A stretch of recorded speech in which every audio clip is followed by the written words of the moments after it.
आखिरी इच्छा? क्या हुआ है तुम्हारी माँ को?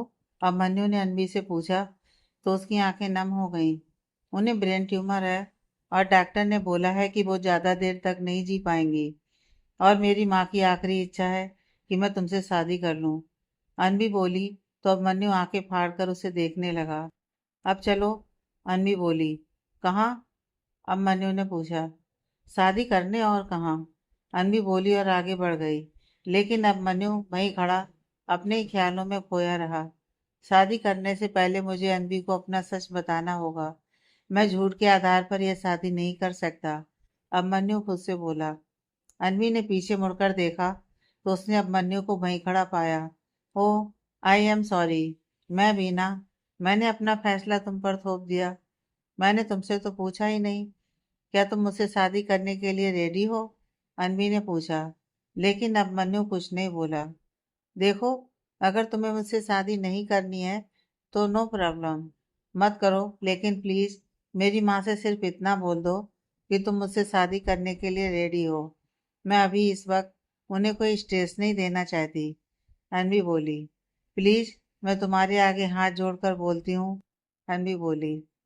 मैं तुमसे शादी करने के लिए तैयार हूँ, अभिमन्यु बोला।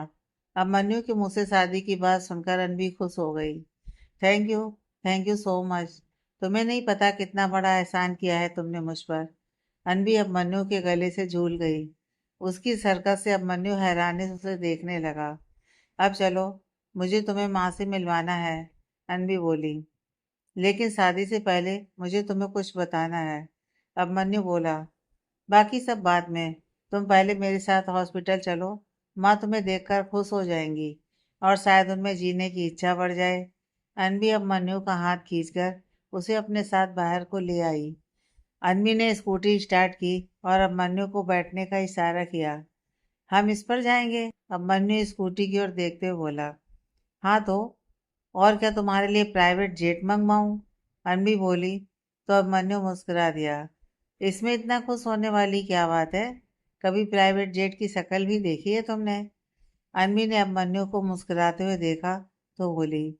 नहीं, अभिमन्यु मुस्कुराते हुए ही बोला। तो फिर बैठो।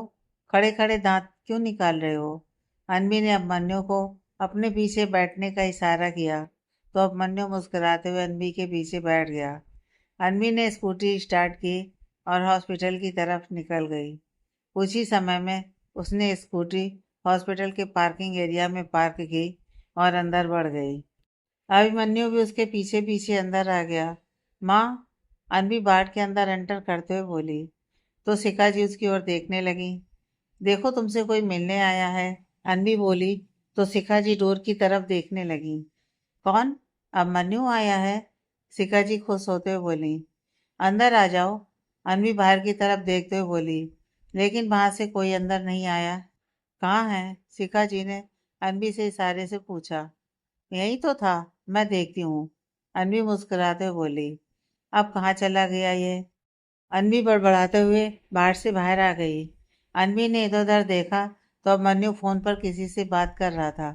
अभिमन्यु ने अनवी को देखा तो उसे 1 मिनट रुकने का इशारा कर दिया।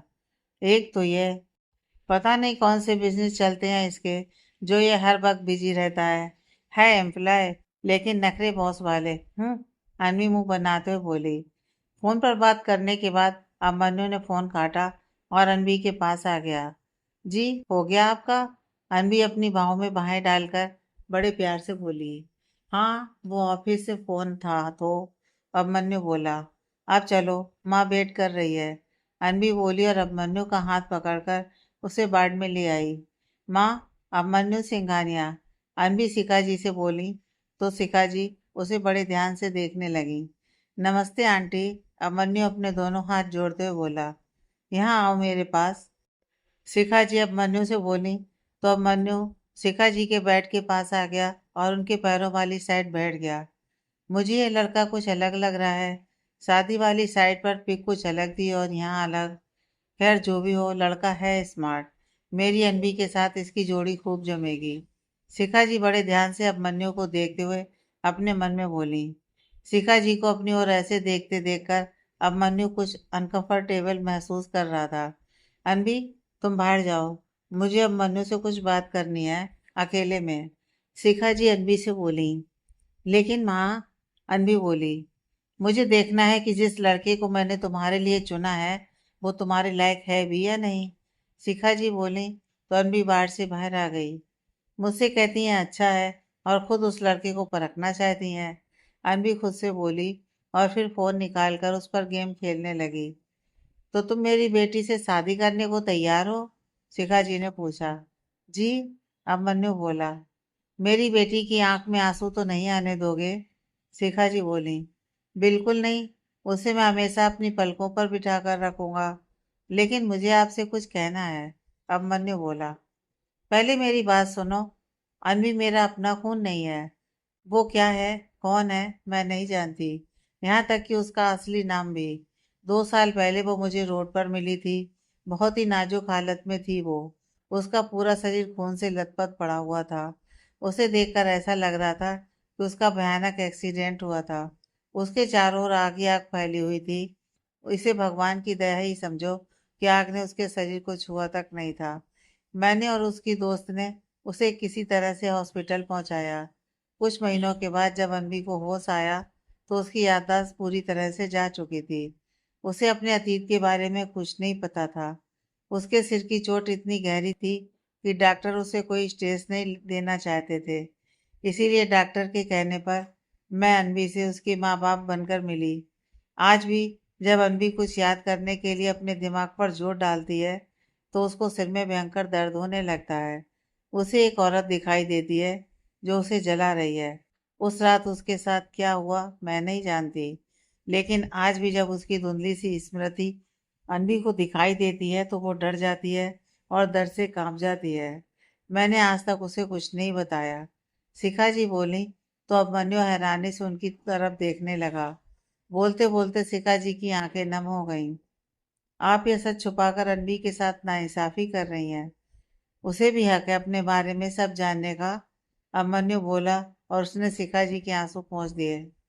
पता नहीं, लेकिन मैं बस इतना जानती हूँ कि जब तक अनवी की याददाश्त वापस नहीं आ जाती है उसे कुछ नहीं बता सकती। उसे सब बताकर मैं उसकी जान खतरे में नहीं डाल सकती। अगर कोई झूठ किसी की भलाई के लिए बोला जाए तो उसमें कोई बुराई नहीं होती। शिखा जी बोली तो अब मन्नू सोच में पड़ गया। बताओ, क्या सच जानने के बाद अब भी तुम मेरी बेटी से शादी करने के लिए तैयार हो? शिखा जी ने अब मन्नू से पूछा। हाँ, मैं तैयार हूँ, लेकिन मुझे भी आपसे कुछ कहना है, अब मन्नू बोला। हाँ, कहो। शिखा जी बोली कि तभी नर्स अंदर आ गई।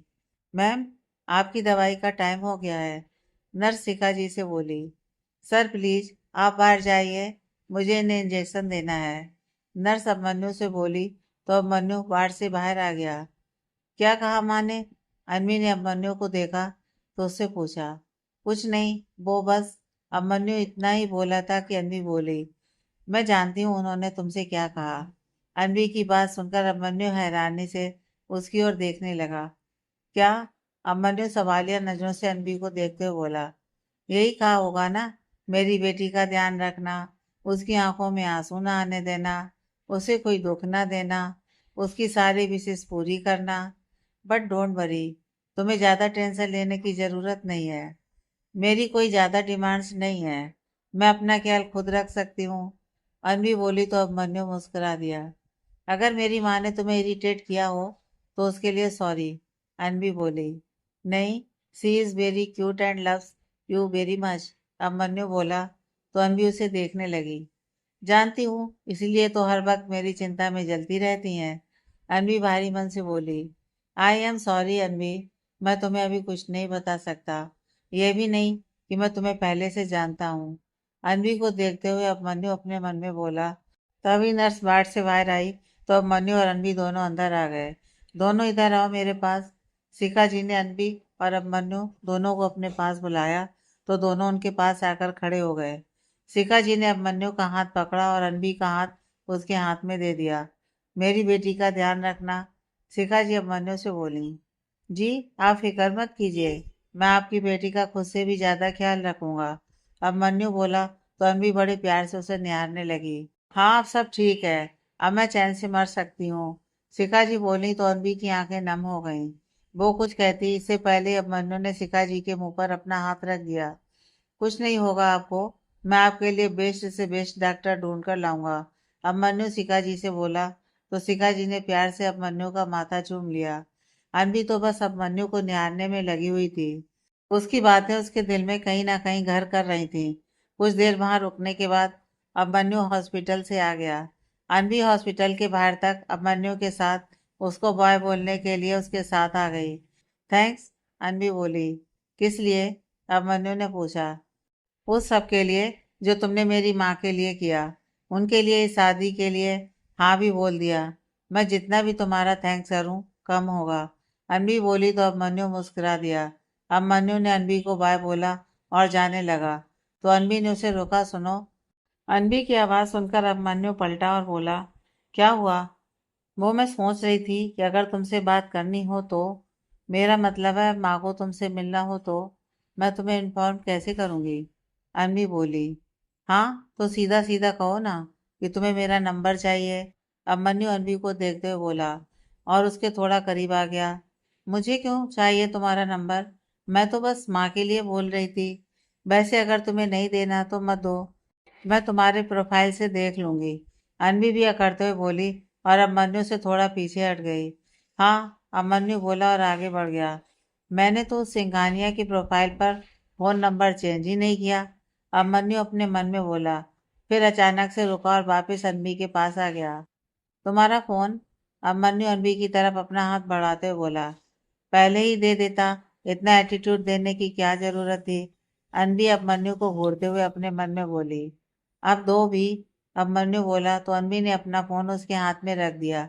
अभिमन्यु ने अनवी के फोन से अपना नंबर डायल कर दिया और उसके फोन पर अपना नंबर सेव कर उसे उसका फोन लौटा दिया।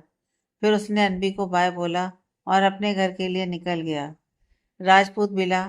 कुछ ही देर में अभिमन्यु घर पहुंच गया। भाई कहाँ थे आप, कब से आपका फोन ट्राई कर रहे हैं, आपका नंबर ही नहीं लग रहा था, नमन ने पूछा। हाँ वो मैं हॉस्पिटल गया था, अभिमन्यु बोला। हॉस्पिटल, तू ठीक तो है ना। वैशाली जी अभिमन्यु का चेहरा अपने हाथों में भरते हुए बोली। माँ मैं बिल्कुल ठीक हूँ, मेरे दोस्त की माँ हॉस्पिटल में एडमिट है, बस उन्हें ही देखने गया था, अभिमन्यु वैशाली जी से बोला। ओ, अब तू जा, जाकर चेंज कर ले, मैं तेरे लिए खाना लगाती हूँ, वैशाली जी बोली। माँ प्लीज खाना आप रूम में ही भिजवा दीजिए, अभिमन्यु बोला। ठीक है, वैशाली जी बोली और किचन की तरफ बढ़ गई। आई एम सॉरी माँ, मैं अभी आपको अनवी के बारे में कुछ नहीं बता सकता। पहले मैं अनवी को सच बताऊंगा और सच जानने के बाद भी अगर वो मुझे एक्सेप्ट करती है तो मैं उसे आपसे मिलवाऊंगा, वैशाली जी को देखते हुए अभिमन्यु अपने मन में बोला और फिर अपने कमरे की तरफ बढ़ गया। वैशाली जी ने उसका खाना उसके कमरे में ही भिजवा दिया। खाना खाने के बाद अभिमन्यु ने घड़ी की ओर देखा तो वो 10 बजा रही थी। फिर उसने अपना फ़ोन निकाला और उसमें से एक नंबर डायल किया। मुझे जल्द से जल्द बर्ड के बेस्ट एनकोलॉजिस्ट और न्यूरोसर्जन डॉक्टर की लिस्ट चाहिए।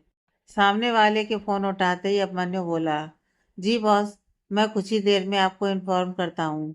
सामने से शिवा बोला। हाँ, अभिमन्यु ने इतना ही कहा और फ़ोन काट दिया। फिर उसने अपना लैपटॉप उठाया और अपना काम करने में लग गया। करीब आधे घंटे बाद अभिमन्यु का फ़ोन बज उठा। अभिमन्यु ने देखा तो शिवा का फ़ोन था। बोलो, अभिमन्यु बोला। Mister Joseph from US, bird के बेस्ट एनकोलॉजिस्ट में से एक हैं, और mister Sethi from UK, bird के बेस्ट यूरोलॉजिस्ट, शिवा बोला। ठीक है, उन्हें कल के कल ही इंडिया बुलाओ, उन्हें मुंह मांगी कीमत दे दो, अभिमन्यु बोला। जी बॉस, शिवा बोला। तो अभिमन्यु ने फ़ोन काट दिया। अगली सुबह सुबह होते ही अभिमन्यु का फ़ोन बज उठा। अभिमन्यु ने फ़ोन उठाया तो शिवा बोला, गुड मॉर्निंग बॉस, डॉक्टर सेठी 8 बजे तक मुंबई पहुंच जाएंगे और 9 बजे तक सिटी हॉस्पिटल, शिवा बोला। तो अभिमन्यु मुस्कुरा दिया।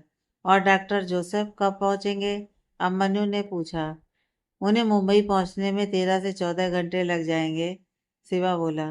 ठीक है, अभिमन्यु बोला और उसने फ़ोन कट कर दिया। अभिमन्यु अपने बिस्तर से उठा और बाथरूम की तरफ बढ़ गया। कुछ समय बाद वो रेडी होकर डाइनिंग एरिया में आ गया। उसने वैशाली जी और राजेंद्र जी को गुड मॉर्निंग विश किया। वैशाली जी ने सबके लिए खाना परोस दिया। नाश्ता करने के बाद अभिमन्यु हॉस्पिटल के लिए निकल गया। अभिमन्यु ने अपनी कलाई पर लगी स्मार्ट वॉच में टाइम देखा तो 9 बज रहे थे। अब तक तो डॉक्टर सेठी भी हॉस्पिटल पहुंच गए होंगे, अभिमन्यु बोला। कुछ ही देर में गाड़ी हॉस्पिटल पहुंच गई। अभिमन्यु ने ड्राइवर को गाड़ी हॉस्पिटल से कुछ दूरी पर रोकने के लिए ही कहा।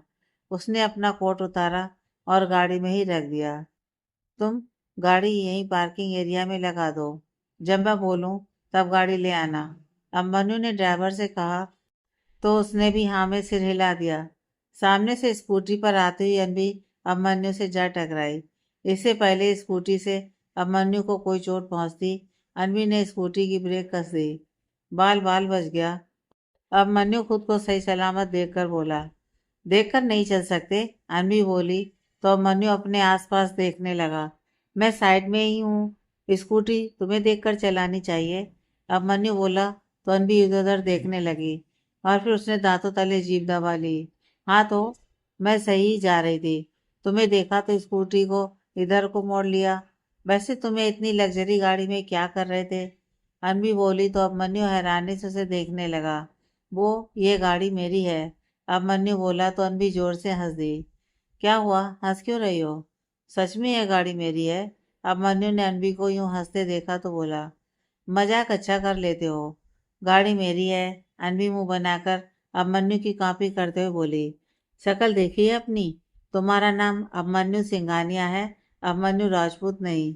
हाँ ये बात अलग है कि तुम खुद को समझते अभिमन्यु राजपूत ही हो, अनबी बोली तो अभिमन्यु उसे देखने लगा। कमाल है ये लड़की भी, मैं इसे सच बताने की कोशिश कर रहा हूँ और ये इसे मजाक लग रहा है। अभिमन्यु अपने दोनों हाथ अपनी कमर पर रखकर अनबी को देखते हुए मन में बोला। तुम्हारे बॉस ने अपने ड्राइवर से तुम्हें ड्रॉप करने के लिए कहा होगा ना, और तुम हो कि लड़की के सामने अपने नंबर बना रहे हो, अनबी बोली। अरे मैं क्यों नंबर बनाऊंगा, अभिमन्यु इससे आगे कुछ बोलता उससे पहले अनबी का फोन बज उठा। फोन सुनते ही अनबी परेशान हो गई। उसके चेहरे के भाव एकदम से बदल गए। उसके हाथ से फोन छूटकर नीचे गिर गया। अनबी, क्या हुआ, किसका फोन था, अभिमन्यु ने अनबी से पूछा। लेकिन अनबी कुछ नहीं बोली, वो ऐसे ही बेसुध सी खड़ी रही। अभिमन्यु ने नीचे गिरा हुआ अनबी का फोन उठाया और देखा तो लास्ट कॉल हॉस्पिटल से थी। अनबी, क्या हुआ है माँ को, अभिमन्यु ने अनबी को उसके कंधे से पकड़कर जोर से हिलाया। वो माँ की तबीयत, रोते हुए अनबी बोली। उसके मुंह से शब्द निकल ही नहीं रहे थे। तुम में चलो मेरे साथ, कुछ नहीं होगा उन्हें, अभिमन्यु बोला और फिर उसने स्कूटी स्टार्ट की और अनबी को पीछे बैठने के लिए कहा। कुछ ही सेकंड में दोनों हॉस्पिटल की पार्किंग एरिया में आ गए। अनबी जल्दी से सिका जी के बाट की तरफ गई। इधर अभिमन्यु ने भी स्कूटी पार्किंग एरिया में लगाई और जल्दी से हॉस्पिटल के अंदर आ गया। अनबी शिखा जी के बाट के पास पहुंची और सामने का दृश्य देखकर उसकी आंखें नम हो गईं। शिखा जी के इर्द गिर्द डॉक्टर की पूरी टीम इकट्ठा हुई पड़ी थी। अनबी वहीं डोर के पास जमकर खड़ी हो गई। अंदर जाने की हिम्मत ही नहीं हो रही थी उसकी। तभी अभिमन्यु भी भागते हुए वहां आ गया। अंदर का दृश्य देखकर वो भी हैरान रह गया। अनबी, नर्स ने अनबी को डोर के पास खड़े देखा तो पूछा। अनबी ने हाँ में सिर हिला दिया। आपकी माँ आपसे मिलना चाहती हैं, जल्दी आइए, नर्स बोली। अभिमन्यु ने अनबी के कंधे पर हाथ रखकर उसे हौसला दिया और उसका हाथ पकड़कर उसे अंदर ले आया। डॉक्टर्स की भीड़ हटी तो अनबी को शिखा जी का चेहरा दिखाई दिया, जो पीला पड़ चुका था। उनकी सांसें उखड़ रही थी, माथा पसीने से भीगा हुआ था, होंठ कुछ बोलने के लिए फड़फड़ा रहे थे, आंखें आंसुओं से भीगी हुई थी। शिखा जी की ऐसी हालत देखकर अनबी कांप गई। अभिमन्यु ने अनबी को सहारा दिया और उसे शिखा जी के पास ले आया। क्या हुआ इन्हें, अभिमन्यु ने डॉक्टर से पूछा। अचानक से इनका बीपी बढ़ गया, इन्हें सिर में तेज दर्द होने लगा। किसी इंजेक्शन या दवाई से इन्हें कोई फर्क नहीं पड़ रहा, पेन लगातार बढ़ता ही जा रहा है। हमें डर है कि ट्यूमर अंदर ही ना फट जाए। हमें जल्द से जल्द इनका ऑपरेशन करना होगा। अगर अभी इनको ऑपरेट नहीं किया गया तो हमारे लिए इन्हें बचाना नामुमकिन होगा। लेकिन यह है कि मान ही नहीं रही, कह रही हैं कि इनको अनबी से बात करनी है पहले। डॉक्टर बोला तो अनबी के कदम लड़खड़ा गए, लेकिन अभिमन्यु ने उसे संभाल लिया। अनबी बेटा, शिखा जी ने कराते हुए अनबी को आवाज लगाई। माँ, मैं यहीं हूँ। अनबी जल्दी से उनके पास आ गई। उसकी आंखों से आंसू लगातार बहने लगे। अब मन्नू कहाँ है? शिखा जी ने पूछा। आंटी, मैं यहीं हूँ, अब मन्नू बोला और उनके पास आ गया। अब मन्नू ने उसका एक हाथ अपने हाथ में ले लिया। मुझे लगता है मेरे जाने का वक्त आ गया है। इससे पहले कि मेरी आंखें बंद हों, तुम मेरी बच्ची से शादी कर लो। शिखा जी बोली। आंटी, आप ठीक हो जाएंगी, कुछ नहीं होगा आपको। अभिमन्यु बोला। मुझे तुम दोनों को एक साथ देखना है, पति पत्नी के रूप में। शिखा जी बोली। ठीक है, आप डॉक्टर के साथ ओटी में जाइए। जब आप वापिस आएंगे ना, तो हम आपको एक साथ मिलेंगे, पति पत्नी के रूप में। I promise. अभिमन्यु शिखा जी को समझाते हुए बोला। आप हमें आशीर्वाद देने आओगी ना? अभिमन्यु ने पूछा तो मुस्कुराते हुए शिखा जी ने हाँ में सिर हिला दिया। डॉक्टर्स ने जल्द से जल्द शिखा जी को ओटी में शिफ्ट कर दिया। अब तक डॉक्टर सेठी भी वहां आ गए थे। अभिमन्यु ने डॉक्टर सेठी से हाथ मिलाया और फिर उन्हें ओटी की ओर ले गया। तभी एक डॉक्टर बाहर आया और अनबी से बोला, प्लीज आप इन पेपर्स पर साइन कर दीजिए। कैसे पेपर्स? अनबी ने पूछा। देखिए, यह ऑपरेशन बहुत रिस्की है। ऑपरेशन के बाद भी पेशेंट के बचने के बस 5% चांस है। ऑपरेशन के दौरान पेशेंट की डेथ भी हो सकती है, या फिर ऑपरेशन के बाद पेशेंट कोमा में भी जा सकता है, डॉक्टर बोला। डॉक्टर की बात सुनकर रणवीर शॉक्ड हो गई। ये क्या बोल रहे हैं डॉक्टर आप? अभिमन्यु गुस्से से डॉक्टर पर चिल्लाया। देखिए मिस्टर, आपको ये सब बताना मेरा फर्ज है, डॉक्टर बोला। अनबी, बेटा साइन कर दो। तब तक ये शिखा का ऑपरेशन नहीं करेंगे, और हम भी जानते हैं कि वो रिस्क दोनों तरफ है। अगर ऑपरेशन हुआ तब भी और ना हुआ तब भी। भगवान ना करे कि अगर शिखा को कुछ हो गया तो मन में यही मलाल रह जाएगा कि काश हमने एक कोशिश की होती। कोमल जी अनबी को समझाते हुए बोली तो अनबी ने उन पेपर्स पर साइन कर दिए। पेपर साइन करने के बाद ओटी का दरवाजा बंद हो गया और शिखा जी का ऑपरेशन स्टार्ट हो गया। अनबी वहीं ओटी के बाहर लगी चेयर्स पर बैठ गई। वो बस रोई जा रही थी। अब मन्नू भी उसके पास आकर बैठ गया। अनबी को रोते देख अब मन्नू ने अपना हैंकी निकाला और उसकी ओर बढ़ा दिया। अनबी ने वो हैंकी लिया और उसे अपनी आंखों पर रखकर जोर से फूट पड़ी। अब मन्नू ने उसके कंधे पर अपना हाथ रखा तो अनबी ने उसके कंधे पर अपना सिर टिका लिया। चलो मेरे साथ। अनबी को शांत हुई तो अभिमन्यु बोला। कहाँ? अनबी ने पूछा। मैंने आंटी से प्रॉमिस किया था कि जब वो ओटी से बाहर आएंगी तब उन्हें हम एक साथ मिलेंगे, पति पत्नी के रूप में। अभिमन्यु बोला। जा अनबी बेटा, तेरी माँ यही तो चाहती है। मैं हूँ यहाँ पर, कोमल जी बोली। अभिमन्यु अनबी को एक मंदिर में ले आया। उसने पंडित जी से बात की तो पंडित जी ने दोनों की शादी करवा दी। दोनों 7 फेरों और 7 वचनों के बंधन में बन चुके थे। अभिमन्यु ने अनबी की मांग भरी और उसे मंगलसूत्र पहना दिया। अब तुम दोनों पति पत्नी हुए, पंडित जी बोले। तो दोनों ने पंडित जी का आशीर्वाद लिया। अनवी ने सामने देवी माँ की मूर्ति को प्रणाम किया और उनसे अपनी माँ की सलामती की दुआ मांगी। शादी करने के बाद दोनों हॉस्पिटल वापस आ गए और शिखा जी की ओटी के बाहर आने का इंतजार करने लगे। कुछ घंटों बाद ओटी का डोर खुला और वार्ड बॉय स्ट्रेचर लेकर बाहर आ गया। अनवी उठी और जल्दी से स्टेशन के पास आ गई। शिखा जी बेसुसी उस पर लेटी हुई हैं, सिर पर पट्टी बंधी हुई है, हाथ पर कैनोला। उनका पीला पड़ा चेहरा देखकर रणबीर के आंसू उसके गालों पर लुढ़क गए। उसके पीछे खड़े अभिमन्यु ने उसे उसके कंधे से पकड़कर उसे स्टेशन से दूर और अपने करीब कर लिया। अभिमन्यु ने डॉक्टर को ओटी से बाहर आते देखा तो वो उसके पास आ गया। डॉक्टर, कैसी हैं आंटी? अभिमन्यु ने डॉक्टर से पूछा। ऑपरेशन बहुत अच्छा हुआ है। अब उनके होश में आने के बाद कुछ कहा जा सकता है, डॉक्टर बोला। उन्हें कब तक होश आएगा? अभिमन्यु ने पूछा। कल सुबह तक उन्हें होश आ जाएगा, डॉक्टर ने कहा और अपने केबिन में आ गया। क्या कहा डॉक्टर ने? अभिमन्यु अनवी के पास आया तो अनवी ने पूछा। ऑपरेशन बहुत अच्छा हुआ है, सुबह तक आंटी को होश आ जाएगा, अभिमन्यु बोला। Thank God. अनवी ने हाथ जोड़ते हुए अपनी आंखें बंद कर ली और भगवान का शुक्रिया अदा किया। शाम का समय। अनवी और कोमल जी वेटिंग एरिया में बैठे हुए थे। अब मन्नू सबके लिए कॉफी और कुछ सैंडविच ले आया। अभिमन्यु का फोन बज उठा। उसने देखा तो उसके किसी क्लाइंट का फोन था। फोन पर बात करने के लिए वो अनबी और कोमल जी के पास से उठकर दूसरी तरफ चला गया। अभिमन्यु को देखकर कोमल जी मुस्कुरा दी और फिर अनबी से बोली, सच में शिखा ने तेरे लिए बहुत ही अच्छा लड़का चुना है। सुबह से उसने एक पल के लिए भी तुझे अकेले नहीं छोड़ा। बड़े प्यार से संभाला है उसने तुझे। ऐसा जीवन साथी किस्मत से ही मिलता है। कोमल जी की बात सुनकर अनबी के चेहरे पर एक स्माइल आ गई। वो अभिमन्यु को बड़े प्यार से निहारने लगी। क्या हुआ? फोन पर बात करते करते अभिमन्यु का ध्यान अनबी पर गया तो उसने इशारे से अनबी से पूछा। कुछ नहीं, अनबी ने नामे से हिला दिया। फिर वो चुपचाप अपनी कॉफी पीने लगी। इधर अभी अभिमन्यु ने फोन काटा ही था कि उसका फोन फिर से बज उठा। अभिमन्यु ने देखा तो उस पर नमन का नाम ब्लिंक हो रहा था। भाई, आप ठीक तो हो ना? सुबह से शाम हो गई, आपका कुछ अता पता ही नहीं है। बड़ी मुश्किल से आपका फोन मिला। अभिमन्यु के फोन उठाते ही नमन बोला तो अभिमन्यु ने फोन को कान से दूर कर लिया। हेलो हेलो भाई, आप सुन रहे हो? नमन फोन पर बोलता रहा। हो गया तेरा? अब काम की बात बोल। अभिमन्यु फोन को अपने पास लाते हुए बोला। भाई, आप सुबह से ऑफिस नहीं आए। आज मिस्टर खन्ना के साथ आपकी मीटिंग है, याद है ना आपको? नमन बोला।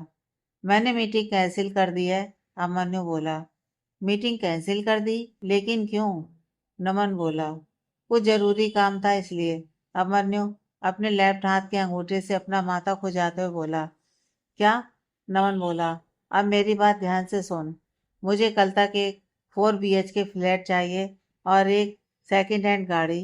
अभिमन्यु बोला। लेकिन क्यों भाई? हमारे पास इतना बड़ा घर है तो ये फ्लैट क्यों? और एक से बढ़कर एक कार होते हुए भी सेकंड हैंड गाड़ी क्यों? नमन हैरान होते हुए बोला। जितना कहा है उतना कर। अगर तूने अभी अपने ये सवाल पूछने बंद नहीं किए तो तुझे अगले 2 महीने की सैलरी नहीं मिलेगी। अभिमन्यु बोला। ठीक है, नहीं पूछ रहा, लेकिन इतना तो बता दो कि ये सब उसी लड़की के लिए है ना? नमन बोला। हाँ, अभिमन्यु ने इतना ही कहा और फोन काट दिया। आई एम सॉरी अनबी, सब कुछ इतना जल्दी जल्दी में हुआ कि मुझे तुम्हें कुछ बताने का मौका ही नहीं मिला। और ये सही मौका नहीं है तुम्हें सच बताने का। तुम पहले से इतनी परेशान हो, पता नहीं सच जानने के बाद तुम मुझे समझ पाओगी या नहीं। सामने बैठी अनबी की ओर देखते हुए अभिमन्यु खुद से बोला। अभिमन्यु, तुम सुबह से यहाँ हो, थक गए होगे, तुम जाकर कुछ देर रेस्ट कर लो। अनबी अभिमन्यु के पास आकर बोली। तुम्हें भी तो रेस्ट की जरूरत है। तुम जाओ, जाकर रेस्ट कर लो। मैं यहीं रुक जाता हूँ। तुम्हें घर ड्रॉप करने के बाद मैं वापस यहाँ आ जाऊंगा। अभिमन्यु बोला। अरे नहीं नहीं, अगर माँ को रात को होश आ गया तो वो मुझे ढूंढेंगी ना, इसलिए मैं यहीं रुकती हूँ। और तुम जाओ, अनबी बोली। अच्छा, और अगर उन्होंने मुझे ढूंढा तो? अब तुम अकेली उनकी बेटी नहीं हो, मैं भी उनका बेटा हूँ। मेरी भी माँ है वो। अभिमन्यु बोला तो अनबी उसकी ओर देखने लगी। एक रात के लिए शिखा जी को आईसीयू में रखा जाना था, इसलिए अनबी और अभिमन्यु दोनों ही वेटिंग एरिया में रुक गए। रात का समय राजपूत मिला। अभिमन्यु ने फ़ोन करके घर पर इन्फॉर्म कर दिया था कि वो आज रात घर नहीं आने वाला, किसी ज़रूरी काम से शहर से बाहर जा रहा है। इसलिए किसी को अभिमन्यु को लेकर कोई टेंशन नहीं थी, बस नमन को छोड़कर। वो अपने कमरे में बैठा हुआ अभी भी अभिमन्यु के बारे में सोच रहा है। ये भाई भी ना एक अनसुलझी पहेली है। इनके दिमाग में कब क्या चल रहा है किसी को कुछ नहीं बताते। अब ये घर क्यों नहीं आए? सुबह से तो गायब है, और अभी आखिर बात क्या है? अरे किसी को ना सही, कम से कम अपने भाई को तो बता सकते हैं ना। जब से वो लड़की भाई को मिली है ना, ये मुझे तो भूल ही गए हैं। नमन खुद से बोला। अब मन्नू के बारे में सोचते सोचते उसकी नज़र सामने लगी घड़ी पर गई, जिसमें रात के 11 बज रहे थे। इस वक्त लड़के अपनी स्वीट स्वीट गर्लफ्रेंड के बारे में सोचते हैं, उनसे मीठी मीठी रोमांटिक बातें करते हैं, और एक मैं हूँ जो अपने भाई के बारे में सोच रहा हूँ। कहीं मैं वो ही हूँ? क्या बोल रहा तू नमन? अपने ही बारे में ऐसा सोचता है तू? सो जा चुपचाप। नमन खुद से बोला और फिर आंखें बंद करके लेट गया। इधर हॉस्पिटल में अनवी चेयर पर बैठी हुई है और मन्नू दीवार के साथ सटकट खड़ा हुआ है। बैठे बैठे अनबी की आंख लग गई। अनबी का सिर धीरे धीरे सरकने लगा। सिर सरकने के कारण अनबी की नींद खुलती इससे पहले ही अब मन्नू जल्दी से उसके पास वाली चेयर पर जाकर बैठ गया। अब अनवी का सिर अभिमन्यु के कंधे पर था और अभिमन्यु के चेहरे पर एक प्यारी सी सुकून भरी मुस्कान। आज भी तुम्हारा एहसास वैसा ही है जैसा 2 साल पहले था। अनवी को निहारते निहारते अभिमन्यु अतीत की यादों में कहीं खो गया। फ्लैशबैक। एक बड़ा सा होटल जिसके हॉल में बिजनेस पार्टी चल रही है और अभिमन्यु राजपूत को पहली बार बेस्ट सीईओ का अवार्ड मिला है। और ये बात आर्ट टेक्सटाइल के राइवल्स को पसंद नहीं आई। अभी कुछ देर पहले ही तो अभिमन्यु ने बिजनेस की दुनिया में कदम रखा था और आर्ट टेक्सटाइल आसमान की बुलंदियों को छूने लगा था। और अब अभिमन्यु को बेस्ट सीईओ का अवार्ड मिलना अभिमन्यु के राइवल्स के लिए उनके कलेजे पर सांप लौटने से कम नहीं था। हर साल यह अवार्ड जसवंत बालिया ही जीतता आया था, लेकिन आज यह अवार्ड अभिमन्यु को लेते देखकर उसके राइवल जसवंत बालिया का खून खौल गया। उसने अभिमन्यु को अपने रास्ते से हटाने का फैसला कर लिया। Excuse me mister Abhimanyu, mister Gill को आपके साथ कोई डील साइन करनी है। उन्होंने आपको रूम नंबर 504 में बुलाया है। एक आदमी अभिमन्यु के पास आकर बोला। लेकिन वो ये डील यहाँ भी तो साइन कर सकते हैं ना, अभिमन्यु बोला। मिस्टर गिल की सारी डील सीक्रेट होती हैं, इसलिए उन्होंने आपको कमरा नंबर 504 में बुलाया है, वो आदमी बोला। तो अभिमन्यु ने हाँ में सिर हिला दिया और उसके साथ चलने को राजी हो गया। मिस्टर गिल बिजनेस की दुनिया का जाना माना नाम था। उनके साथ डील करना हर किसी का सपना था। और फिर अभिमन्यु को तो मिस्टर गिल ने खुद बुलाया था डील करने के लिए। इसीलिए अभिमन्यु भी खुशी खुशी उस आदमी के पीछे चलता रहा, इस बात से अनजान कि उसे मिस्टर गिल ने नहीं बल्कि उसकी मौत ने उसे बुलाया है। अभिमन्यु उस आदमी के पीछे चलने लगा। रूम नंबर 504 के सामने आकर वो आदमी रुक गया। आइए मिस्टर राजपूत, वो आदमी बोला। तो अभिमन्यु अंदर आ गया। उस आदमी ने अभिमन्यु को बड़े ही सम्मान के साथ अंदर बिठाया और एक कोल्ड ड्रिंक पीने को दिया। उस कोल्ड ड्रिंक को पीते ही अभिमन्यु की आंखों के आगे हल्का हल्का अंधेरा छाने लगा। तभी जसवंत बालिया आकर उसके सामने बैठ गया। तुम तुम यहाँ क्या कर रहे हो? अभिमन्यु ने एक रौबदार आवाज में उसे पूछा। मैंने ही तो तुम्हें यहाँ बुलाया है, जसवंत बोला। मुझे यहाँ मिस्टर गिल ने बुलाया है, अभिमन्यु एक रौबदार आवाज में बोला। तो जसवंत बालिया राक्षसी हंसी हंसने लगा। कितना भोला है ना तू। खुद ही सोच, मिस्टर गिल कभी किसी को इस तरह से बुलाएंगे? तो अभी बिजनेस की दुनिया में नया परिंदा है। अभी अभी तेरे पंखों ने जो उड़ना शुरू किया है ना, उसे कुचलना बहुत ज़रूरी है। और जसवंत बालिया का अवार्ड कोई और ले जाए, ऐसा मैं कभी नहीं होने दूंगा। सालों से बेस्ट सीईओ का अवार्ड मुझे ही मिलता आया है और आगे भी मुझे ही मिलेगा। और जो मेरे और मेरे अवार्ड के बीच में आएगा, उसे मैं अपने रास्ते से हटा दूंगा। जसवंत बोला। हो गई तेरी बकवास। तुझे लगता है ना कि अवार्ड तू डिजर्व करता है, तो जीतना अवार्ड अपनी मेहनत से। और अगर तुम्हें लगता है कि मैं तुम्हारी ये घटिया बातें सुनने के लिए मैं यहाँ रुकने वाला हूँ, तो तू बिल्कुल गलत है। अभिमन्यु बोला। तो पीछे से एक आदमी ने उसकी गर्दन पर एक इंजेक्शन दे दिया। पूरा कमरा अभिमन्यु की आंखों के आगे घूमने लगा। तुझे रोकना कौन चाहता है? यहाँ आया तो तू अपनी मर्जी से है, लेकिन जाएगा मेरी मर्जी से। तुझे पता है कल क्या होने वाला है? ओहो, उसे देखने के लिए तो तू जिंदा ही नहीं रहेगा। चल मैं ही बता देता हूँ तुझे। जसवंत अभिमन्यु के इर्द गिर्द घूमते हुए बोला। कल की हेडलाइंस होगी, आर्ट टेक्सटाइल के नए सीईओ। अभिमन्यु राजपूत को थी नशे की लत और इसी नशे ने उनकी जान ले ली। कैसी लगी हेडलाइन? जसवंत बोला तो अभिमन्यु ने उसका कॉलर पकड़ लिया। जसवंत के आदमियों ने अभिमन्यु को उसकी दोनों बाजुओं से पकड़ लिया। इसे और इंजेक्शन दो, और इस बार स्ट्रांग वाला आखिरी इंजेक्शन देना। जसवंत अपना कॉलर सीधा करते हुए बोला और अभिमन्यु को देखकर तिरछी हंसी हंसते हुए वहां से बाहर निकल गया। जसवंत के आदमी अभिमन्यु को इंजेक्शन लगाते इससे पहले किसी तरह हिम्मत जुटाकर अभिमन्यु ने उन्हें पीछे धकेल दिया और खुद वहां से बाहर निकला। पकड़ो से, एक आदमी बोला। तो सब अभिमन्यु को पकड़ने के लिए उसके पीछे भागे। बार बार अभिमन्यु की आंखों के आगे अंधेरा छा रहा था।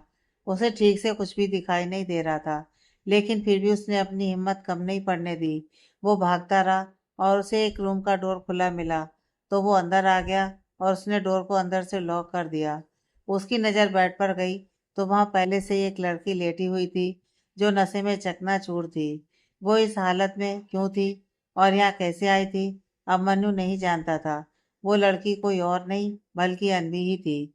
उधर जसवंत के आदमी अभिमन्यु को ढूंढने में लगे हुए थे। होटल के हर एक रूम को मास्टर की से खोलते हुए वो आगे बढ़ रहे थे। उन्होंने अभिमन्यु के रूम का डोर धीरे से खोला तो अभिमन्यु जल्दी से उस लड़की के ऊपर झुक गया। उसने उस लड़की के होठों पर अपने होठ रख दिए। लाइट बहुत डिम होने के कारण वो लोग अभिमन्यु को उसकी बैग से पहचान नहीं सके। यहाँ तो कोई बिजी है। जसवंत का एक आदमी उन दोनों को देख मुस्कुराते हुए बोला, अरे यार, बाहर डू नॉट डिस्टर्ब का बोर्ड तो लगा देते। वो आदमी होटल के मैनेजर से हंसते हुए बोला। वो मैनेजर भी जसवंत का ही आदमी था। उसी की हेल्प से वो लोग मास्टर की का इस्तेमाल कर रहे थे। अब यहाँ खड़े खड़े क्या कर रहे हो? ढूंढो उसे, वरना बहुत समय जिंदा नहीं छोड़ेगा। दूसरा आदमी बोला तो मैनेजर ने उसके डोर को धीरे से बंद किया और वहां से आगे बढ़ गए। इधर अभिमन्यु और अनबी दोनों नशे की हालत में एक दूसरे के इतने करीब आ गए कि दोनों के बीच की सारी दूरियां ही मिट गईं। अगली सुबह जब अभिमन्यु की आंख खुली तो वो लड़की वहां नहीं थी। अभिमन्यु का सिर भारी हो रहा था। वो धीरे से अपने बिस्तर से उठा। वो उस लड़की को पूरे रूम में ढूंढने लगा, लेकिन वो लड़की वहां नहीं थी।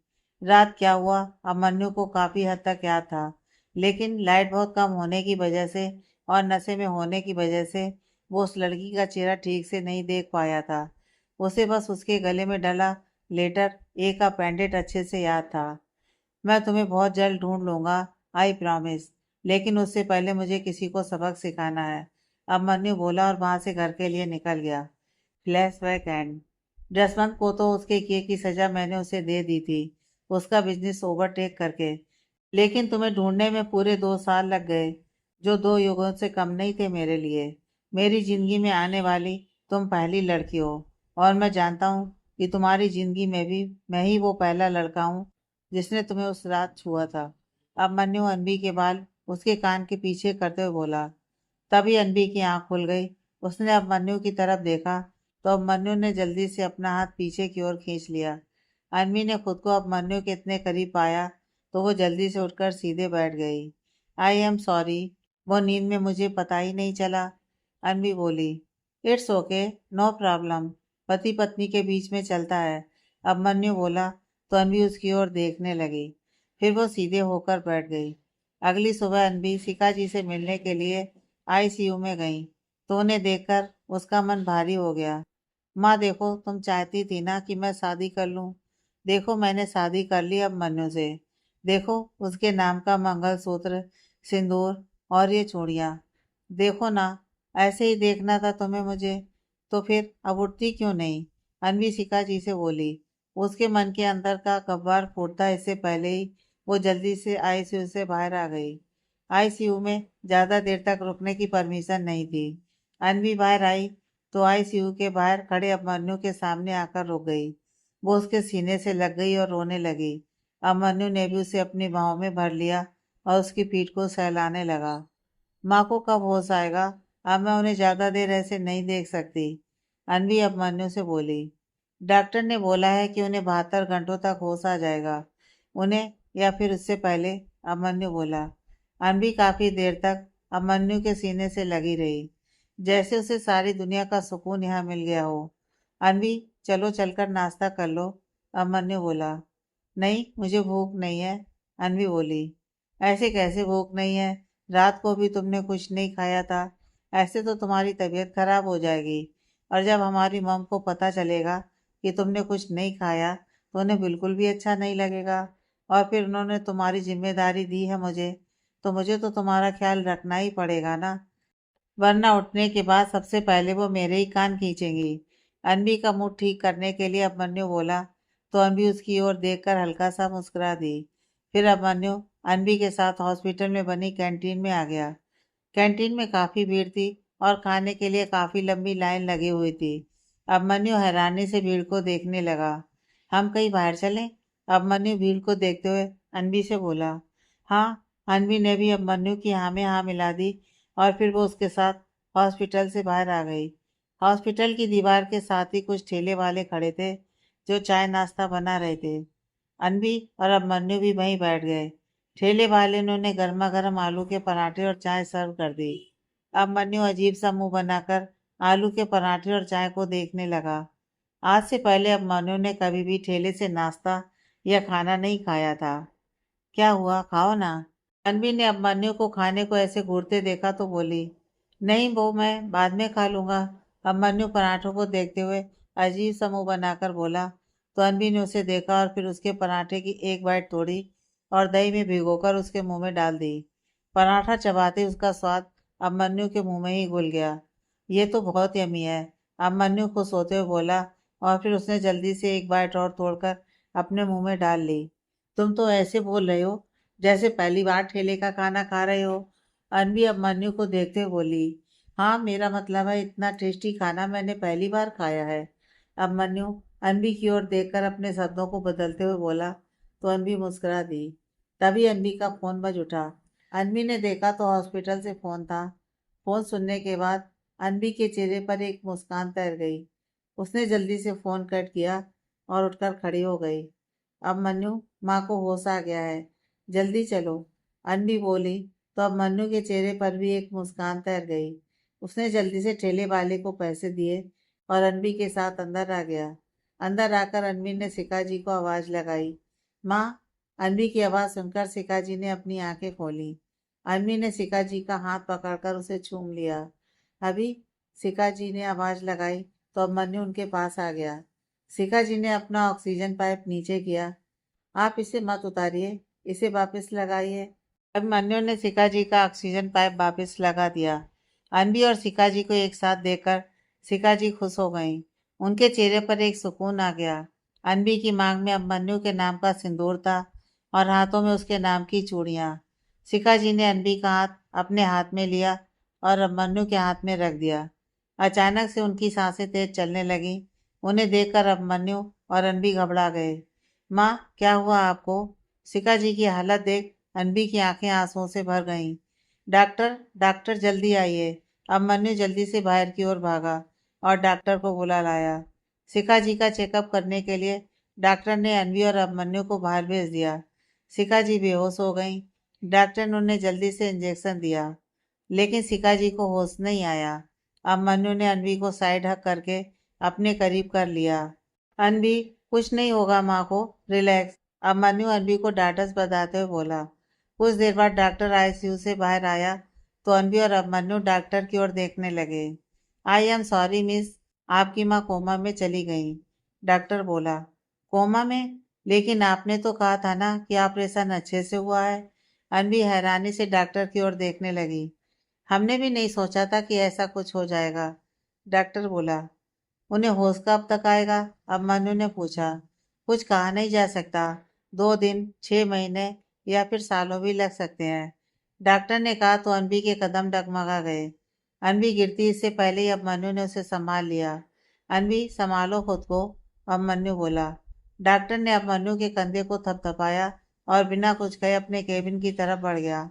अनबी जल्दी से सिका जी के पास आ गई। किसी तरह से अभिमन्यु ने अनबी को संभाला और उसे आईसीयू के बाहर ले आया। अब माँ का इलाज यहाँ नहीं होगा, अभिमन्यु बोला तो अनबी उसका मुंह ताकने लगी। यहाँ नहीं होगा तो फिर कहाँ होगा? अनबी बोली, मुंबई के बेस्ट हॉस्पिटल में होगा, अभिमन्यु बोला। नहीं माँ, तो खर्चा भी बहुत होगा, मैं इतना खर्चा अफोर्ड नहीं कर सकती, अनबी बोली।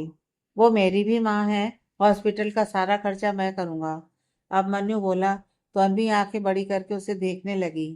तभी अभिमन्यु का फोन बज उठा। उसने देखा तो उस पर नमन का नंबर ब्लिंक हो रहा था। अभिमन्यु ने नमन का फोन कट कर दिया, लेकिन कुछ देर बाद फिर से उसका फोन बज उठा। उठा लीजिए, शायद कोई इम्पोर्टेंट कॉल होगा, अनबी बोली। मैं तुझे बाद में फोन करता हूँ, अभिमन्यु ने इतना ही कहा और फोन काट दिया। इधर नमन फोन को घूरने लगा और बोला, ये भाई बिना, एक तो घर आने की कोई होश नहीं और ऊपर से इन्हीं के काम के लिए फोन किया था, फिर भी काट दिया। नमन, यह फ्लैट किसने खरीदा और क्यों? कोई इन्वेस्टमेंट की डीलिंग चल रही है क्या?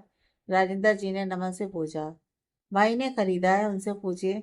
वैसे भी वो कब क्या करते हैं, क्यों करते हैं, उन्हें ही पता होता है, नमन ने मुंह बनाते हुए बोला। अब मन्नू ने, लेकिन वो है कहाँ? राजेंद्र जी ने पूछा।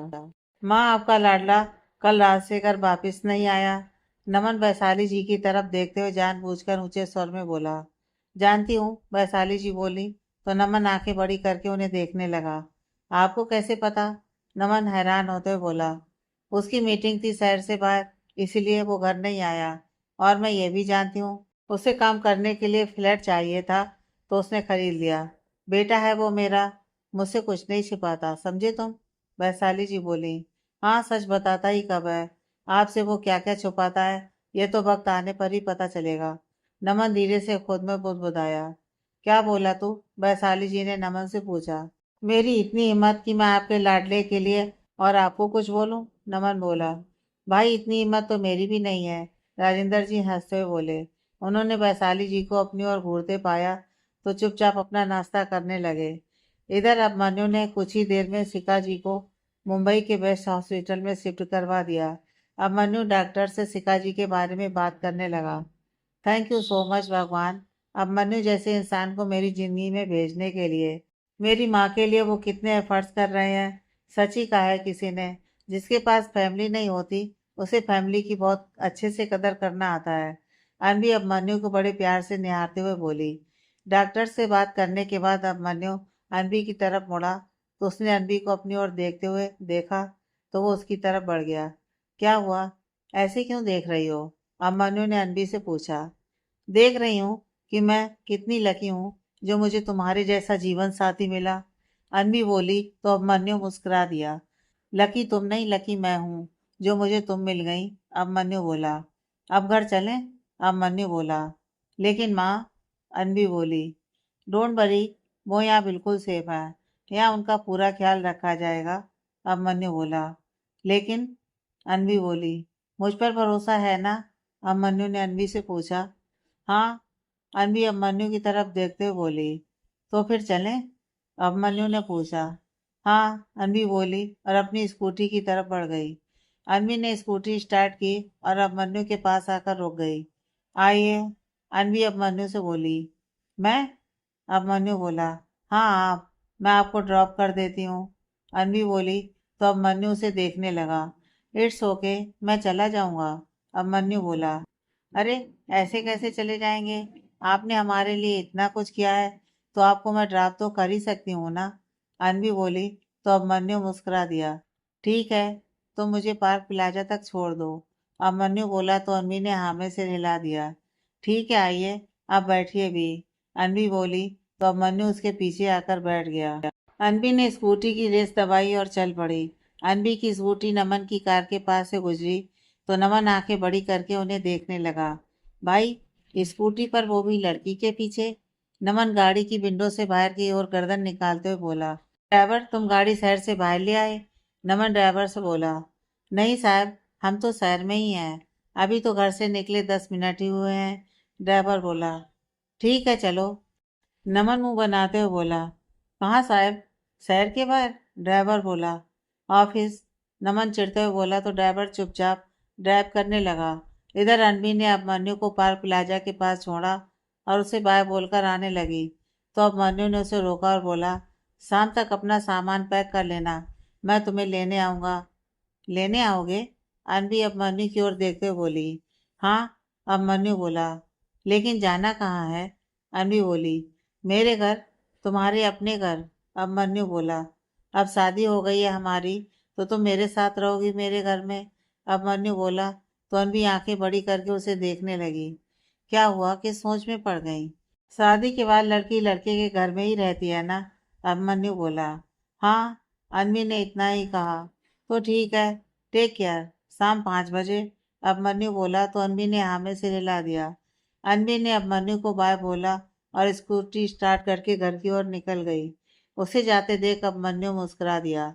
अभिमन्यु ने अपने पॉकेट से फोन निकाला और नमन का नंबर डायल किया। फुर्सत मिल गई आपको मुझसे बात करने की? फोन उठाते ही नमन बोला। कहाँ है तू? अभिमन्यु ने पूछा। ठीक आपके पीछे, नमन बोला तो अभिमन्यु पीछे मुड़ा। सच में नमन उसके पीछे खड़ा था। उसे देखकर अभिमन्यु ने फोन कट कर दिया। जा तो मैं ऑफिस ही रहा था, फिर रास्ते में आप नजर आ गए स्कूटी पर लड़की के पीछे बैठे हुए, तो मैं भी आपके पीछे पीछे चला आया। आखिर चल क्या रहा है? नमन अपने दोनों आर्म्स को एक दूसरे में डालते हुए बोला। तूने घर और गाड़ी का इंतजाम किया? अभिमन्यु ने नमन से पूछा। पहले मेरे सवाल का जवाब दीजिए, आखिर चल क्या रहा है? नमन भी जिद पर अटक गया। मैंने शादी कर ली, अभिमन्यु बोला तो नमन आंखें बड़ी करके उसे देखने लगा। क्या? नमन हैरान होते हुए बोला। आपने अकेले अकेले शादी कर ली? नमन सवालिया नजरों से अभिमन्यु को देखते हुए बोला। आप ऐसा कैसे कर सकते हैं भाई? कितने अरमान थे मेरे भाई की शादी को लेकर। नमन बोला। अभिमन्यु ने अपने हेडफोन अपनी पॉकेट में से निकाले और अपने कानों में लगा लिए और गाड़ी की तरफ बढ़ गया। भाई, आप मेरे अरमानों पर ऐसे पानी नहीं फेर सकते। बोलते बोलते नमन अभिमन्यु के पीछे पीछे गाड़ी की तरफ बढ़ गया। ड्राइवर ऑफिस की ओर चलो, अभिमन्यु बोला तो ड्राइवर ने गाड़ी स्टार्ट कर दी। अरे मुझे तो ले जाइए, नमन जल्दी से गाड़ी में घुसते हुए बोला। नमन के बैठने के बाद ड्राइवर ने गाड़ी ऑफिस की तरफ मोड़ ली। बैठे बैठे नमन अभिमन्यु को घूरने लगा। क्या हुआ? ऐसे भेड़िए की तरह क्या देख रहे हो? अभिमन्यु ने नमन को अपनी ओर देखते पाया तो बोला। मैं भेड़िया हूँ, नमन बोला। हाँ, कम भी तो नहीं हो। क्या बात है, बोलो, नमन बोला। अगर शादी कर ली है तो न्यू फ्लैट और सेकंड हैंड गाड़ी क्यों, किसके लिए? नमन ने पूछा। क्योंकि वो मेरे बारे में सच नहीं जानती। उसे लगता है मैं आर्ट टेक्सटाइल में काम करता हूँ और अनाथ हूँ, अभिमन्यु बोला तो नमन और हैरानी से उसे देखने लगा। क्या? हमारे जीते जी हमारा राम नाम सत्य कर दिया? नमन आंखें बड़ी करते हुए बोला। भाई, मुझे आपसे उम्मीद नहीं थी। एक लड़की के लिए आपने हमारे साथ ऐसा किया, जीते जी हमारी आइडेंटिटी मिटा दी। नमन बच्चों जैसे रोते हुए बोला। बकवास मत कर, वक्त आने पर मैं उसे सब सच बता दूंगा और फिर उसे अपने घर ले आऊंगा, राजपूत बिला, अभिमन्यु बोला। हाँ, वैसे एक बार उस लड़की से मिलना तो बनता ही है जिसके लिए मेरे भाई ने 2 साल तक इंतजार किया और अब अभिमन्यु राजपूत को झूठ बोलने पर मजबूर कर दिया, जो खुद झूठ को एक पल के लिए भी बर्दाश्त नहीं करता था। नमन बोला तो अभिमन्यु भी अनवी के बारे में सोचकर मुस्कुरा दिया। फिलहाल मुझे अपने फ्लैट की लोकेशन देखनी है, अभिमन्यु बोला तो नमन ने ड्राइवर को गाड़ी एवेन्यू अपार्टमेंट की ओर मोड़ने के लिए कहा। कुछ ही देर में दोनों एवेन्यू अपार्टमेंट पहुंच गए। नमन और अभिमन्यु दोनों लिफ्ट के अंदर आ गए। नमन ने लिफ्ट का बटन दबा दिया। कुछ देर बाद लिफ्ट 8वीं मंजिल पर जाकर रुक गई। आइए भाई, वो रहा सामने आपका फ्लैट, नमन बोला तो अभिमन्यु अंदर आ गया। नाइस। और गाड़ी? दोपहर तक आपको गाड़ी भी मिल जाएगी, नमन बोला। हाँ, गुड जॉब, अभिमन्यु बोला। फ्लैट देखने के बाद दोनों नीचे आए और ऑफिस के लिए निकल गए। उधर अनबी घर पहुंची तो उसके घर की दहलीज पर खड़ी स्नेहा उसी का इंतजार कर रही थी। अनबी, कैसी है तू? स्नेहा ने अनबी को देखा तो जल्दी से उसके गले लग गई। स्नेहा, तू दिल्ली से कब आई? अनबी ने स्नेहा को देखा तो पूछा। आज ही, इनफैक्ट अभी। मुझे जैसे ही तेरी जॉब और आंटी के बारे में पता चला, मैं यहाँ चली आई, स्नेहा बोली। अगर उस खड़ूस बाज को पता चला ना कि तू दिल्ली से आ गई और ऑफिस नहीं आई तो तेरी सैलरी काट लेगा, अनवी बोली। काटने दे, स्नेहा बोली। फिर उसकी नज़र अनवी की मांग में लगे सिंदूर पर गई तो वो अनवी को ऊपर से लेकर नीचे तक बड़े ध्यान से देखने लगी। अनवी, ये सब क्या है? तूने शादी कर ली और मुझे बताया भी नहीं, स्नेहा बोली। हाँ, माँ की तबीयत बहुत खराब थी और वो चाहती थी कि मैं शादी कर लूं, बस इसीलिए, अनवी बोली। लेकिन वो है कौन? स्नेहा ने पूछा। तू अंदर आएगी या यहीं खड़ी होकर सब जानना है तुझे, अनवी बोली। फिर उसने घर का लॉक खोला और स्नेहा को लेकर अंदर आ गई। अब बता, किससे शादी की है तूने? स्नेहा ने पूछा। अभिमन्यु सिंघानिया से, अनवी बोली। वही अभिमन्यु सिंघानिया जिससे तू परसों मिलने गई थी, स्नेहा बोली। हाँ, अनवी बोली तो स्नेहा उसे हैरानी से देखने लगी। तूने बिना जाने बिना पहचाने 2 दिन में उस लड़के से शादी कर ली, स्नेहा हैरान होते बोली। तो और क्या करती मैं? मेरे पास कोई दूसरा रास्ता ही नहीं था। माँ की तबीयत इतनी ज्यादा खराब हो गई थी कि हमें तो लगा था कि वो बच ही नहीं पाएंगी। उनकी ये एक इच्छा थी कि मैं अभिमन्यु से शादी कर लूं। उनकी खुशी के लिए मैंने और अभिमन्यु से शादी कर ली। हमने सोचा था कि मुझे और अभिमन्यु को साथ देखकर वो खुश हो जाएंगी और जल्दी ठीक हो जाएंगी, लेकिन वो हैं कि उठने का नाम ही नहीं ले रही हैं। बोलते बोलते अनवी का गला भर आया। इतना सब हो गया और तुमने मुझे बताया भी नहीं, इसने अनवी के कंधे पर हाथ रखकर बोली। कैसे बताती? सब कुछ इतनी जल्दी जल्दी हो गया कि किसी को कुछ बताने का मौका ही नहीं मिला। अन्वी बोली, तू फिक्र मत कर, आंटी ठीक हो जाएंगी। स्नेहा बोली, हाँ, मैं भी भगवान से यही दुआ करती हूँ कि उन्हें जल्दी होश आ जाए और मैं फिर से उनकी गोद में सिर रखकर चैन की नींद सो सकूं। अन्वी बोली तो स्नेहा ने उसके हाथ पर अपना हाथ रख दिया। अच्छा, मुझे अब मन्नू के बारे में तो कुछ बता, कैसा है वो? स्नेहा बोली, बिल्कुल मेरे सपनों के राजकुमार जैसा।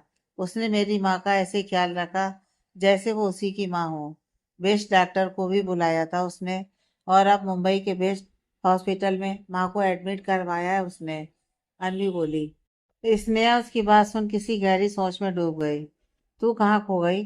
अन्वी ने स्नेहा को गुमसुम देखा तो उसके कंधे पर मारते हुए बोली, यह है ही अच्छा, या फिर अच्छा बनने का नाटक कर रहा है? स्नेहा अपनी सोच में खोई हुई बोली, तू ना ज्यादा सीआईडी मत बन, वो सच में बहुत अच्छा है।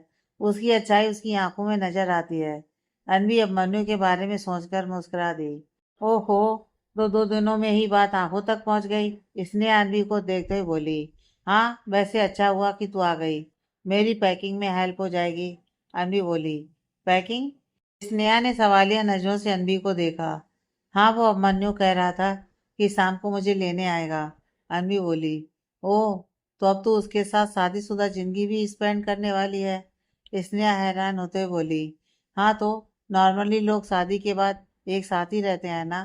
अन्वी बोली, लेकिन तुम्हारी शादी नॉर्मल नहीं है। स्नेहा बोली, क्या? अन्वी स्नेहा को अजीब नजरों से देखते हुए बोली, तूने ये शादी आंटी की खुशी के लिए ही तो की है, तो उससे कुछ वक्त मांग लेना। स्नेहा बोली, वक्त? किस चीज के लिए? अन्वी ने पूछा। हे भगवान, तुझे क्या मेरी दोस्त बनाने के लिए ये बोंगी मिली थी क्या? स्नेहा ऊपर की ओर देखते हुए बोली। स्नेहा। अन्वी स्नेहा को घूरने लगी। अच्छा बाबा, सुन, जब तक तू उसे अच्छे से जान नहीं लेती उसे अपने करीब मत आने देना। उससे कहना कि शादीशुदा जिंदगी स्टार्ट करने के लिए मुझे कुछ वक्त चाहिए। स्नेहा अन्वी को समझाते हुए बोली, हाँ, ओके। अन्वी बोली, अब बता क्या कहेगी तू उसे? स्नेहा ने अन्वी से पूछा। यही कि अपनी शादीशुदा जिंदगी की शुरुआत करने के लिए तुझे कुछ वक्त चाहिए। अन्वी बोली तो स्नेहा के चेहरे की मुस्कुराहट एकदम से गायब हो गई। बेवकूफ, तुझे वक्त चाहिए, मुझे नहीं। स्नेहा इरिटेट होते हुए बोली, ओह, अच्छा ठीक है ना, बोल दूंगी। अब तू चल जल्दी और पैकिंग में मेरी हेल्प कर। अन्वी स्नेहा को खींचते हुए अपने रूम में ले गई। कुछ ही समय में अन्वी ने स्नेहा के साथ मिलकर अपनी पैकिंग कर ली। उधर अब मन्नू अपने केबिन में बैठा हुआ अपना काम कर रहा था। काम करते करते उसकी नज़र अपनी कलाई पर लगी स्मार्ट वॉच पर गई तो उस पर 4:30 बज रहे थे। आधे घंटे में उसे अन्वी को पिक करने जाना था और वो आज लेट नहीं होना चाहता था। उसने नमन का नंबर डायल किया। गाड़ी आ गई। नमन के फोन उठाते ही अब मन्नू बोला, हाँ भाई, बस 5 मिनट में पहुंच रही है। नमन बोला, हाँ, इतना कहकर अभिमन्यु ने फोन काट दिया। 10 मिनट बाद उसने अपना लैपटॉप शट डाउन किया और अपने केबिन से बाहर आ गया। अरे भाई, आ गए आप? मैं आपके पास ही आने वाला था। सामने से आता हुआ नमन अभिमन्यु से बोला, गाड़ी तैयार है? अभिमन्यु ने पूछा। हाँ चलिए, गाड़ी भी तैयार है और आपके फ्लैट की भी सारी सेटिंग कर दी है। आपकी जरूरत की सारी चीजें मैंने वहां रखवा दी हैं। नमन बोला तो अभिमन्यु मुस्कुराया और उसके साथ गाड़ी की तरफ बढ़ गया। अभिमन्यु नमन के साथ ऑफिस से बाहर गाड़ी के पास आया तो गाड़ी को देखकर उसकी आंखें बड़ी हो गईं। वो नमन को घूर कर देखने लगा। आखिर क्यों? गाड़ी देखकर अभिमन्यु हैरान हो गया और नमन को घूरने लगा। जानने के लिए पढ़ते रहिए कहानी का नेक्स्ट पार्ट।